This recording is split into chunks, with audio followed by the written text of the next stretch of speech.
नमस्कार, जी पंजाब हरियाणा हिमाचल पर आप सभी का स्वागत है। मैं हूं आपके साथ मोनिका ठाकुर। 25 खबर 25 रिपोर्टर के सफर में हम आपको पंजाब हरियाणा हिमाचल जम्मू कश्मीर की सभी बड़ी खबरों के साथ साथ देश की अहम खबरें भी दिखाएंगे। इसके अलावा अच्छी खबर होगी, काम की बात होगी और मौसम का हाल भी होगा। तो आप देखते रहिए देश का सबसे बड़ा न्यूज बुलेटिन 25 खबर 25 रिपोर्टर। और शुरुआत करने वाले हैं पंजाब की बड़ी खबरों के साथ। आम आदमी पार्टी के मेंबर पवित्र सिंह ने पंजाब में आपके सह प्रभारी जरनैल सिंह पर पार्टी की फंडिंग के नाम पर गड़बड़ी के आरोप लगाए हैं। इस बैंक के दस्तावेज के जरिए सबूतों के साथ पंजाब आपके सह इंचार्ज जरनैल सिंह पर आरोप लगा रहे यह हैं आम आदमी पार्टी के मेंबर पवित्र सिंह। पवित्र सिंह का आरोप है कि दिल्ली चुनाव के लिए जरनैल सिंह ने उनसे फंड की मांग की थी, पर ऑनलाइन फंडिंग की जगह पर उनसे कैश देने की मांग की गई थी। पर जब उन्होंने मना किया तो जरनैल सिंह ऑनलाइन के जरिए पैसे ट्रांसफर करवाने को राजी हो गए, जिसके सबूत पवित्र सिंह ने पेश किए हैं। पवित्र सिंह का आरोप है कि उन्होंने कई बार रसीद की मांग की, पर उन्हें अब तक कोई रसीद नहीं मिली है। इन्हां तो 50,000 रुपया सरदार जरनैल सिंह जी हुणां ने लिया, क्योंकि मन ਦੇ ਵਿੱਚ ਕੋਈ ਐਸੀ ਗੱਲ ਨਹੀਂ ਸੀ ਕਿ ਇਹ ਜਿਹੜਾ ਪੈਸਾ ਆ ਕਿਸ ਤਰੀਕੇ ਨਾਲ ਦਿੱਤਾ ਜਾਣਾ ਚਾਹੀਦਾ। ਇਹਨਾਂ ਨੇ ਕੈਸ਼ ਫਾਰਮ ਦੇ ਵਿੱਚ ਹੀ, ਕਿਉਂਕਿ ਉਹ ਕੈਸ਼ ਪ੍ਰੈਫਰ ਕਰਦੇ ਸੀ, ਉਹਨਾਂ ਨੇ ਕੈਸ਼ ਜਿਹੜਾ ਇਹਨਾਂ ਤੋਂ ਲੈ ਲਿਆ ਤੇ 50,000 ਰੁਪਈਆ ਉਹਦੀ ਕੋਈ ਰਸੀਦ ਨਹੀਂ ਦਿੱਤੀ। ਉਸ ਤੋਂ ਬਾਅਦ ਦਸੰਬਰ ਦੇ ਐਂਡ ਦੇ ਵਿੱਚ ਜਦੋਂ ਅਸੀਂ ਦਿੱਲੀ ਦੇ ਵਿੱਚ ਗਏ, ਇਹ ਹਰਪਾਲ ਸਿੰਘ ਹੁਣੀ ਵੀ ਸਾਡੇ ਨਾਲ ਸੀ ਤੇ ਮੇਰੇ ਨਾਲ ਕੁਝ ਹੋਰ ਸਾਥੀ ਵੀ ਸੀ, ਤੇ ਜਰਨੈਲ ਸਿੰਘ ਉਹਨਾਂ ਨੇ ਇਨਸਿਸਟ ਕੀਤਾ ਕਿ ਸਾਨੂੰ ਪਾਰਟੀ ਦੇ ਵਾਸਤੇ ਬਹੁਤ ਫੰਡਸ ਦੀ ਜ਼ਰੂਰਤ ਹੈ ਤੇ ਤੁਸੀਂ ਸਾਨੂੰ ਪੈਸੇ ਦਿਓ।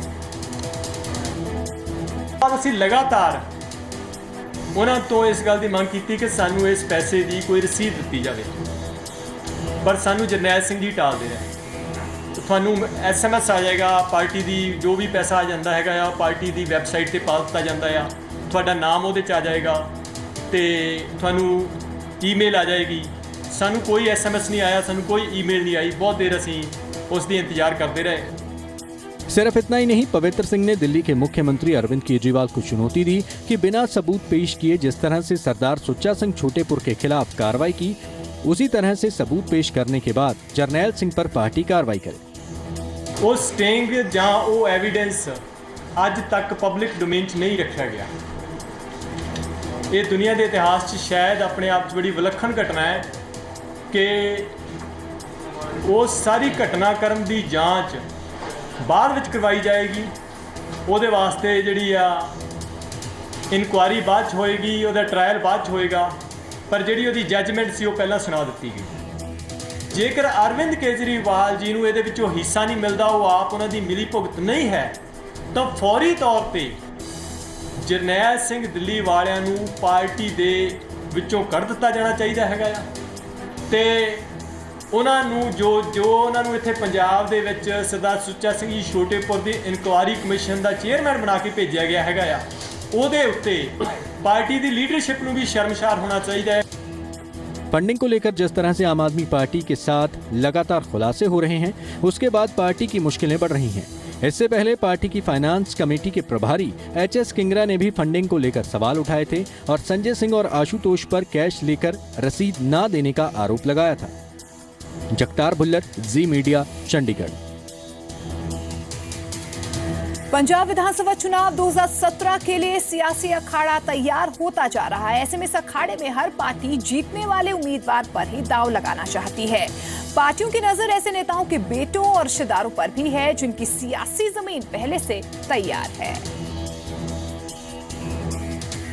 पंजाब की सियासत में इस बार भी परिवारवाद होता नजर आ रहा है। आगामी पंजाब विधानसभा चुनावों में हर सियासी पार्टी की कोशिश उन्हीं उम्मीदवारों को टिकट देने की है जिनकी जीत सुनिश्चित हो, पर कई सियासतदान ऐसे भी हैं जो इन चुनावों में अपनी अगली पीढ़ी का सियासी भविष्य संवारने की कोशिश में हैं और इस बार टिकट के लिए दावेदारी पेश कर रहे हैं। ऐसे लोग सिर्फ एक पार्टी में नहीं बल्कि हर पार्टी में हैं, जो अपने बेटों या रिश्तेदारों को पंजाब विधानसभा में पहुंचाना चाहते हैं। अगर पहले अकाली दल की बात करें तो पूर्व स्पीकर निर्मल सिंह काहलों के पुत्र रवि किरण काहलों डेरा बाबा नानक से चुनाव लड़ना चाहते हैं। पूर्व मंत्री सुच्चा सिंह लंघा के पुत्र सोनू लंघा फतेहगढ़ चूड़िया से टिकट की दावेदारी पेश कर रहे हैं। जीरा से अकाली विधायक हरि सिंह जीरा के बेटे अवतार सिंह और अकाली सांसद प्रेम सिंह चंदू माजरा के पुत्र हरिंदर चंदू माजरा सन्नौर से चुनाव लड़ना चाहते हैं। वहीं कांग्रेस की अगर बात करें तो कांग्रेसी नेता लाल सिंह अपने पुत्र राजेंद्र सिंह के लिए सन्नौर से और इंद्रजीत सिंह जीरा अपने बेटे कुलबीर सिंह के लिए जीरा से टिकट चाहते हैं। वहीं प्रताप सिंह बाजवा के भाई फतेह बाजवा भी दावेदारी पेश कर रहे हैं।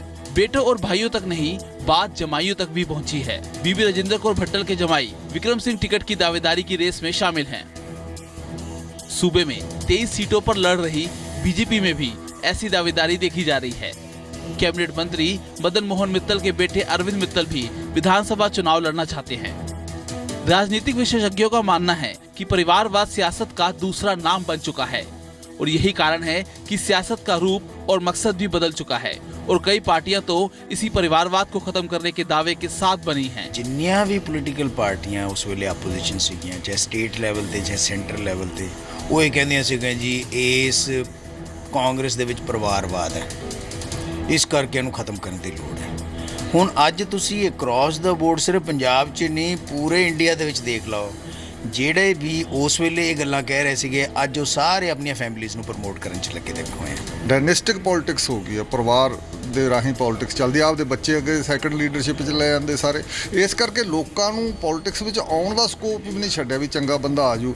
ਪਾਰਟੀ ਆਪਣੇ ਆਪ ਵਿੱਚ ਜਿਹੜਾ ਇੱਕ ਕਰੈਕਸ਼ਨ ਹੁੰਦੀ ਰਹਿੰਦੀ ਹੈ, ਇੱਕ ਠੀਕ ਹੁੰਦਾ ਰਹਿੰਦਾ, ਸੁਧਾਰ ਹੁੰਦਾ ਰਹਿੰਦਾ ਜੇ ਨਵੇਂ ਐਲੀਮੈਂਟ ਐਂਟਰ ਹੋ ਜਾਣ।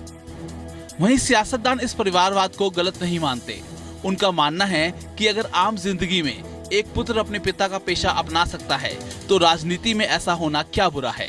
मैं नहीं कहता कि पॉलिटिकल हर बंदे नूं अगे लियाउणा चाहिए। जे किसी लीडर का बच्चा फील्ड दे विच काम करदा जोर नाल ते वो काबिल है, लोग उहनूं चाहुंदे ने, वो तो अगे आउणगे, उहनां नूं आपां रोक भी नहीं सकदे। परिवारवाद भाई भतीजावाद को खत्म करने के लिए सियासी दल बड़ी बड़ी बातें तो करते हैं लेकिन उस पर अमल नहीं करते। चंडीगढ़ से जगतार भुल्लर के साथ संदीप ओबरॉय, जी मीडिया। पंजाब सरकार ने सूबे के नेत्रहीनों समेत दूसरे दिव्यांगों को नौकरी देने के लिए एक नौकरी मेले का आयोजन किया है। इस मेले में पहुंचे सभी लोग खासे खुश नजर आए और इस मेले के आयोजन के लिए प्रदेश सरकार का धन्यवाद किया। पंजाब सरकार के जॉब कैंप में नेत्रहीनों को नौकरी पाने का शानदार तोहफा मिला है। इन लोगों की आंखों की रोशनी तो नहीं रही, पर शायद जीविका के रूप में एक उम्मीद की किरण इनके जीवन को रोशना सकती है। ये सब नेत्रहीन एक जॉब कैंप में हिस्सा लेने आए हैं। ये कैंप पंजाब सरकार की तरफ से लगाया गया, जिसमें अलग अलग विभागों में नेत्रहीनों को चौथी श्रेणी में नौकरियां दी गईं। इस कैंप में 120 से ज्यादा लोगों को नियुक्ति पत्र सौंपा गया।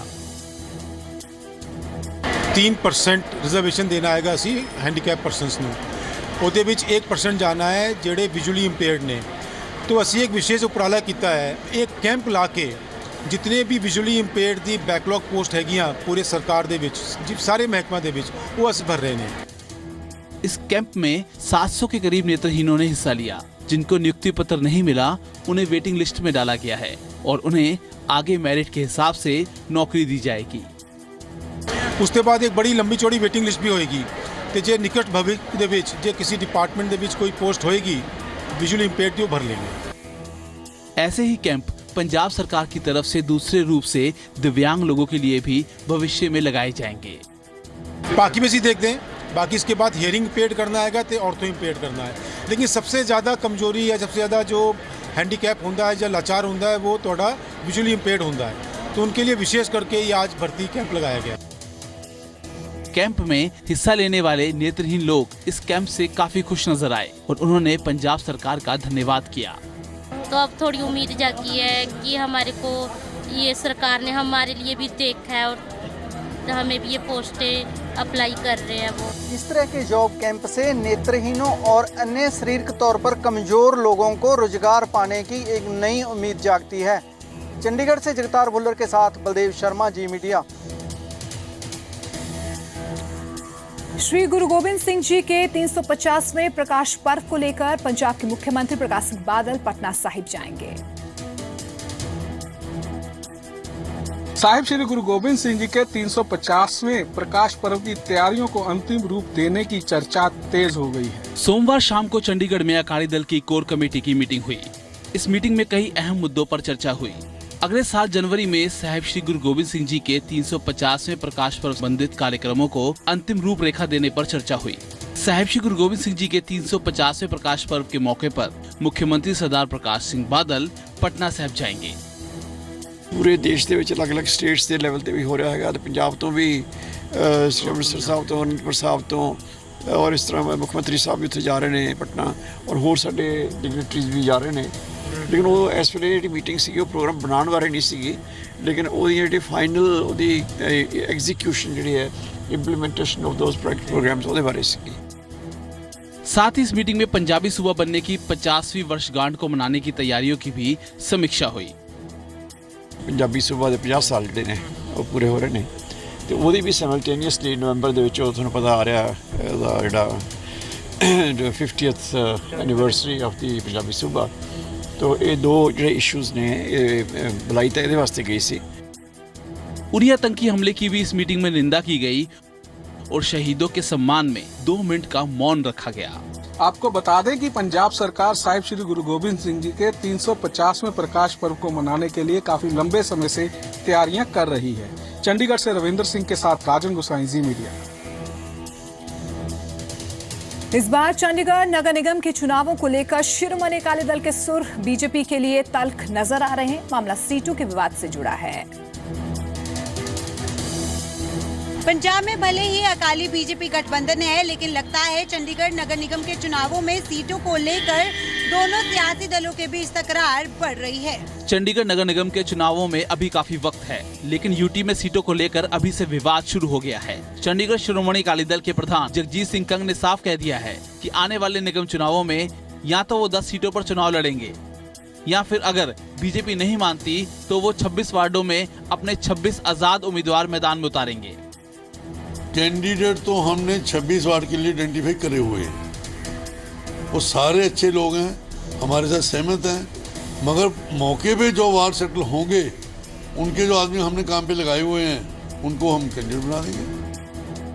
2011 में हुए चुनावों में बीजेपी के 22 में से 8 और अकाली दल के 4 में से 2 उम्मीदवार की जीत को लेकर जगजीत कंग का कहना है कि उस वक्त भी उनका रिजल्ट 50% था, जबकि बीजेपी का महज 33%। साथ ही कंग ने लोकसभा चुनावों में किरण खेर की जीत का श्रेय लेते हुए अपनी हक की मांग की है। लोकसभा इलेक्शन में जो हमारी पार्टिसिपेशन थी उसके बैकग्राउंड रख के हम चल रहे हैं। अकाली दल ने किरण खेर जी के इलेक्शन में तन मन धन से पूरी मेहनत करी है। हमें आशा है हम 10 सीटें लेंगे, 10 की 10 जीतेंगे भी। जो शेयर अकाली दल का बनेगा वो लेंगे, कोई प्रॉब्लम वाली बात नहीं। वहीं बीजेपी प्रदेश अध्यक्ष संजय टंडन का इस बात पर कहना है कि अकाली दल ने अभी तक बीजेपी से कोई बात नहीं की है और कंग सीनियर नेता हैं, वो इतनी जल्दबाजी ना करें तो अच्छा है। उन्होंने कहा कि वो अकाली बीजेपी गठबंधन को एक मानते हैं और मीडिया से मुखातिब होने से पहले उन्हें बीजेपी नेताओं से बात करनी चाहिए थी। साथ ही कहा कि दोनों पार्टियां बैठकर इस बारे में विचार करेंगी। दरअसल चंडीगढ़ शिरोमणि अकाली दल के नेता 2011 में मिली जीत को आधार बनाकर ज्यादा सीटों की मांग कर रहे हैं। Nitika Maheshwari, C media, Chandigarh. केंद्र सरकार की स्मार्ट सिटी की तीसरी लिस्ट में पंजाब के 2 अहम शहरों को जगह मिली है। अब गुरुनगरी अमृतसर और जालंधर भी स्मार्ट बनेंगे।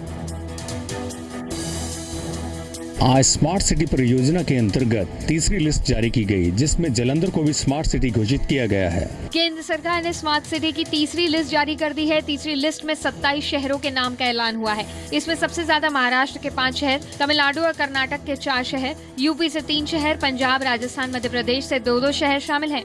इनमें कानपुर, आगरा, अजमेर, अमृतसर, जालंधर, मुंबई, उपनगर का कल्याण, औरंगाबाद, ग्वालियर, कोटा, कोहिमा स्मार्ट सिटी में शामिल हो गए हैं। 5 cities from Maharashtra,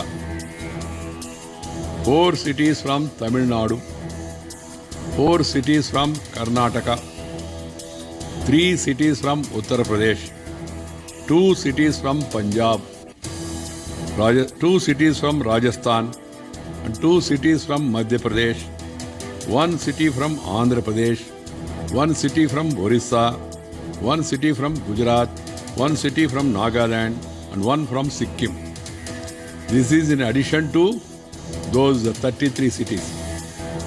भारत की वर्तमान जनसंख्या का लगभग 31% हिस्सा शहरों में बसता है और इनका सकल घरेलू उत्पाद में 63% का योगदान है। ऐसी उम्मीद जताई जा रही है कि 2030 में ये आंकड़ा बढ़कर 75% हो जाएगा।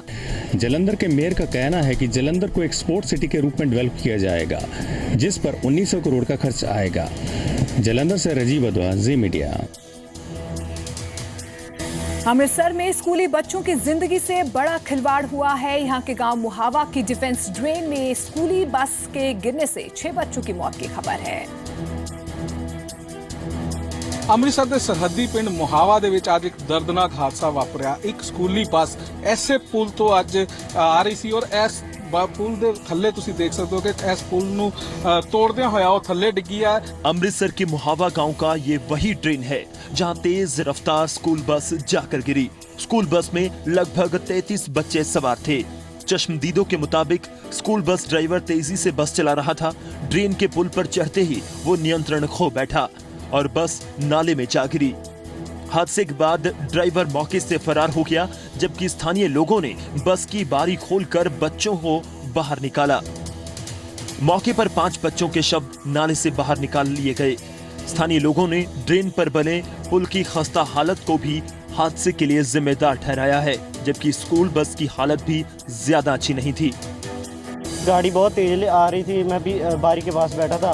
वो बीच में पहले अगला टायर नीचे उतर गया, फिर पीछे वाला, और गाड़ी उल्टी हो गई, बीच में गिर गई। सारा पानी भर गया गाड़ी में। मगला टायर मगर जो पुल से डिग्गा तो जंगले नाल ही टूट के नीचे गिर गई बस। बस नीचे गिरी तो ड्राइवर बाहर आया तो भाग गया। वो एक गलती, पुल भी खराब था, थोड़ा टूटा था, और ड्राइवर की भी गलती जो इतनी तेज चला रहा था। हादसे की सूचना मिलने पर जिला प्रशासन के आला अधिकारी मौके पर पहुंचे। प्रशासन हादसे में 10 बच्चों के घायल होने की पुष्टि कर रहा है। इसके अलावा मामले में उचित कार्रवाई की बात की जा रही है। उसके ऊपर एक पुल है, उसके ऊपर जाते वक्त बस जो है बीच में ड्रेन में गिर गई। तो रेस्क्यू ऑपरेशन, जो आसपास लोग थे और इमीडिएट जो रिस्पॉन्डर्स मौके पर पहुंचे, उन्होंने रेस्क्यू ऑपरेशन शुरू किया। जो भी इसमें अगली कार्रवाई बनती है वो हम इमीडिएटली इनिशिएट कर रहे हैं। जिला प्रशासन को भी वो लोग जो है जिम्मेदार मान रहे हैं, क्योंकि लोगों का कहना है कि कई बार छोटे पुल जो हैं इनकी रिपेयर करने के लिए कहा गया, मांग की गई है, लेकिन किसी ने एक भी नहीं सुनी और उसके कारण ही आज ये बड़ा हादसा यहाँ पर घटित हुआ है। अमृतसर से राजन गोसाई, जी मीडिया। पंजाब में डेंगू और चिकनगुनिया का कहर लगातार बढ़ता जा रहा है। अमृतसर की बात करें तो यहाँ पे अब तक 2 लोगों की मौत हो चुकी है, जबकि 300 से ज्यादा मरीजों में बीमारी की पुष्टि हुई है। पंजाब में जहां डेंगू डरा रहा है, वहीं चिकनगुनिया ने सरकार की चिंता और बढ़ा दी है। गुरुनगरी अमृतसर में डेंगू के संदिग्ध मरीजों की संख्या 300 के पार पहुंच गई है। अब तक डेंगू से 2 लोगों की मौत हो चुकी है। हालांकि स्वास्थ्य विभाग जानलेवा बीमारियों से निपटने का पुख्ता दावा कर रहा है। विभाग के मुताबिक मरीजों के लिए आइसोलेटेड वार्ड बनाया गया है। जरूरत पड़ने पर उसका विस्तार किया जाएगा। एसएमओ का दावा है कि डेंगू चिकनगुनिया से संबंधित टेस्ट कराने की सुविधा उपलब्ध है। विभाग प्रभावित क्षेत्रों में डेंगू मच्छर मारने वाली दवा का छिड़काव भी कर रहा है।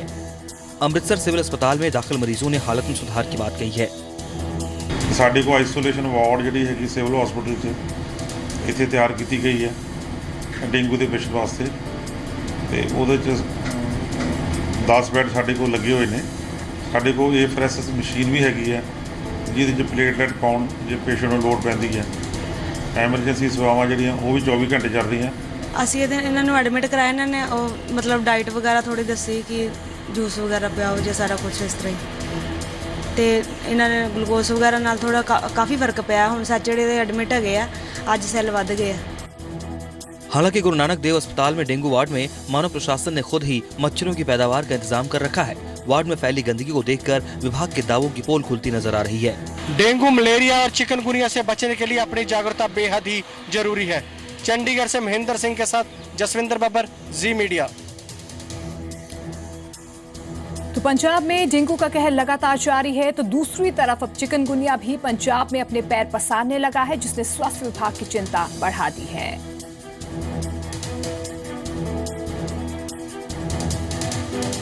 मोहाली फेज 6 के सरकारी अस्पताल में भर्ती ये मरीज डेंगू पीड़ित हैं। मोहाली जिले में अब तक 300 से ज्यादा मामले सामने आए हैं, जो कि पूरे राज्य में सबसे बड़ा आंकड़ा है। साथ ही अभी भी कई मरीजों के टेस्ट पॉजिटिव आ रहे हैं। वहीं प्रदेश में दूसरे नंबर पर अमृतसर है और तीसरे नंबर पर पटियाला। पंजाब में मोहाली जिले में अब तक डेंगू के सबसे ज्यादा मरीज सामने आए हैं। अब तक मोहाली जिले में 300 से ज्यादा मरीज पाए गए हैं। अगर दूसरे नंबर की बात करें तो अमृतसर में दूसरे नंबर पर सबसे ज्यादा डेंगू के मरीज पाए गए हैं। अगर चिकनगुनिया की बात करें तो सबसे ज्यादा प्रकोप चिकनगुनिया का पटियाला जिले में देखा गया है और दूसरे नंबर पर अमृतसर रहा। प्रशासन पूरी तरीके से डेंगू और चिकनगुनिया से निपटने में लगा है। वहीं सलाह दी जा रही है कि लोगों को डेंगू के लक्षण और इसके बचाव के बारे में जानकारी होनी बेहद जरूरी है। डेंगू के अभी तक पंजाब में हमारे पास 1700 के करीब केसेस हैं। ये आंकड़ा पिछले साल के ऑलमोस्ट बराबर ही है। हर साल हमारे पास इतने केसेस रहते हैं। इंतजामात की बात है कि हमारे पास जितने भी डिस्ट्रिक्ट लेवल के हॉस्पिटल में डेंगू के टेस्ट हमारे बिल्कुल फ्री किए जा रहे हैं। डॉक्टरों की सलाह है कि डेंगू मच्छरों की वजह से होता है, इसलिए अपने आसपास सफाई रखें और साथ ही इसके लक्षणों को पहचान कर बिना किसी देरी के डॉक्टर से इसका इलाज करवाएं। सेहत विभाग की तरफ से जागरूकता को लेकर बड़े बड़े दावे किए जा रहे हैं, लेकिन ग्राउंड जीरो पर डेंगू के बढ़ते हुए मामलों ने सेहत विभाग की पोल खोल दी है। कैमरामैन अरुण के साथ रविंद्र सिंह, जी मीडिया। हरियाणा में लैब टेक्नीशियंस ने अपनी हड़ताल वापस ले ली है। स्वास्थ्य विभाग के साथ हुई टेक्नीशियंस की बैठक में सहमति के बाद हड़ताल को वापस लिया गया है। सरकार की सख्ती के बावजूद हरियाणा में सरकारी अस्पतालों में काम करने वाले लैब टेक्नीशियंस की हड़ताल दूसरे दिन भी जारी रही। इसे सरकार से बातचीत के बाद वापस ले लिया गया। लैब टेक्नीशियंस की सरकार को इलीगल स्ट्राइक डिक्लेयर कर दिया था। इलीगल डिक्लेयर करने के बाद काफ़ी लोगों ने ज्वाइन किया है, लेकिन जिन्होंने नहीं ज्वाइन किया आज ये फैसला लिया गया कि उन सबको सस्पेंड कर दिया। हरियाणा के स्वास्थ्य मंत्री अनिल विज के हड़ताली लैब टेक्नीशियंस को सस्पेंड करने के आदेश के बाद हड़ताली लैब टेक्नीशियंस का रुख बदल गया। वेतन विसंगतियों को लेकर हड़ताल पर गए लैब टेक्नीशियंस ने हड़ताल वापस लिए जाने का ऐलान कर दिया है। हड़ताली लैब टेक्नीशियंस के पदाधिकारियों ने एसीएस के साथ भी बैठक की, जिसमें उनके सस्पेंशन को रद्द करने और अन्य मांगों पर विचार करने का भी भरोसा दिया गया। प्रदेश में आज डेंगू चिकनगुनिया कई महामारी फैली हुई है। ऐसे समय पर हड़ताल में जाना किसी भी प्रकार से उचित नहीं है। इसलिए सरकार ने कल लैब टेक्नीशियंस की सरकार को इलीगल स्ट्राइक डिक्लेयर कर दिया था।